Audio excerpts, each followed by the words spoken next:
નમસ્કાર મિત્રો, વિડીયોમાં તમારું સ્વાગત છે। જી હા મિત્રો, અત્યારે હાલના મોટા અને મહત્વના સમાચાર સામે આવી રહ્યા છે। તો મિત્રો, સમાચારમાં વાત કરીએ તો દાદરા નગર હવેલીમાં ખેલાયો લોહીલુહાણ ખેલ।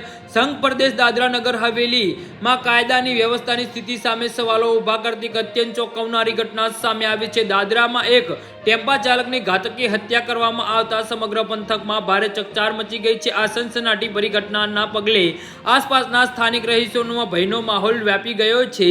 તો મળતી માહિતી અનુસાર આ હૃદયદ્રાવક ઘટના દાદરાના દમીણી રોડ પર આવેલા સ્કૂલ ફળિયામાં બની હતી। અહીં રહેતા 35 વર્ષીય હિતેશ પટેલ નામના યુવકને નિશાન બનાવવામાં આવ્યો હતો। મોડી રાત્રે અથવા તો વહેલી સવારે કેટલાક અજાણ્યા શખ્સો પ્રિતેશના ઘરમાં ઘૂસી આવ્યા હતા અને આ લોહીલુહાણ ખેલ ખેલાયો હતો।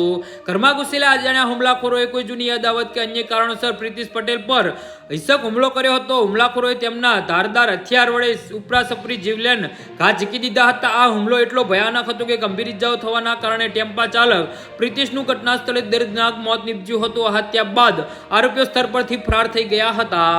જી હા મિત્રો, તો આના વિશે તમારું શું કહેવું છે તો નીચે અમારી કમેન્ટ બોક્સમાં જરૂરથી જણાવજો અને અમારી YouTube ચેનલને સબસ્ક્રાઇબ કરવાની ભૂલતા નહીં। ધન્યવાદ।